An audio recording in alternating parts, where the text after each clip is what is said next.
শরীয়তপুর সদর হাসপাতালে অভিযান পরিচালনা করেছে দুর্নীতি দমন কমিশন দুদক।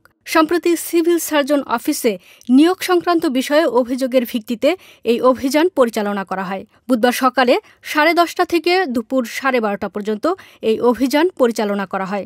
দুদক জানায়, নুসরাত জাহান নামে এক পরীক্ষার্থী যে ওয়ার্ড থেকে পরীক্ষায় উত্তীর্ণ, সেখানে আরও 7 জন পরীক্ষার্থী লিখিত পরীক্ষায় নুসরাত জাহান থেকে বেশি নম্বর পেলেও ভাইবায় সবাই ফেল করেছেন। তার স্বামীও একই ডিপার্টমেন্টে চাকরিরত রয়েছেন।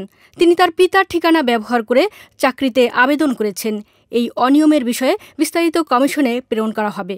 এছাড়া সিভিল সার্জন অফিসের হিসাবরক্ষক ও স্টোর কিপারের বিরুদ্ধে অনিয়মের অভিযোগ খতিয়ে দেখছে দুদক। কার্যালয়ের অনুমোদন ও নির্দেশনা এবং আমাদের সম্মানিত ডিডি মহোদয় মাদারীপুরের তত্ত্বাবধানে আজকে আমরা একটা শরীয়তপুর সিভিল সার্জন অফিসে নিয়োগ সংক্রান্ত বিষয়ে একটা অভিযান পরিচালনা করেছি। এখানে স্পেসিফিক কিছু অভিযোগ ছিল, র্যান্ডমলি কিছু অভিযোগ ছিল। স্পেসিফিক অভিযোগের ভিতর নুসরাত জাহান, উনি হচ্ছেন আপনার স্বাস্থ্য সহকারী পদে উত্তীর্ণ হয়েছে এবং অলরেডি যোগদান করেছে। ওনার হাজব্যান্ড হচ্ছে কবির হোসেন, উনিও ওই ডিপার্টমেন্টে চাকরি করেন।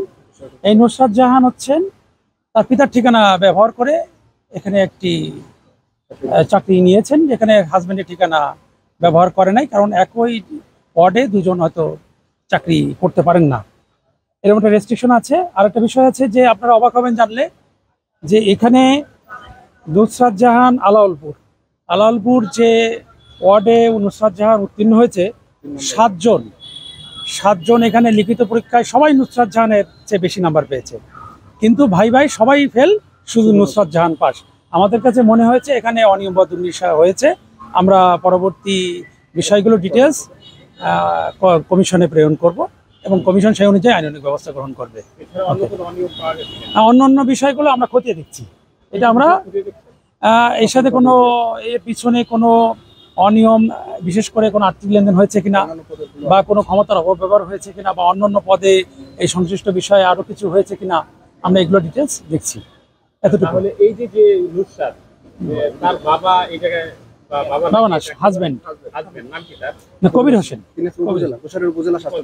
তিনি গোসাইরহাট উপজেলার স্বাস্থ্য সহকারী হিসেবে কর্মরত আছে। হ্যাঁ, উনি অলরেডি কর্মরত আছে। তার বিরুদ্ধে আরো কিছু এলিগেশন আছে যে সে তার বাড়ির সামনে যে কমিউনিটি সেন্টার আছে সেখানে যারা চাকরি করে তাদেরকে তিনি হেনস্থা করে। এটাও আমরা সংশ্লিষ্ট সিএস স্যারকে জানিয়েছি। স্যার এটা হয়তো প্রশাসনিক ব্যবস্থা গ্রহণ করবে বলে আমাদের আশ্বস্ত করেছে।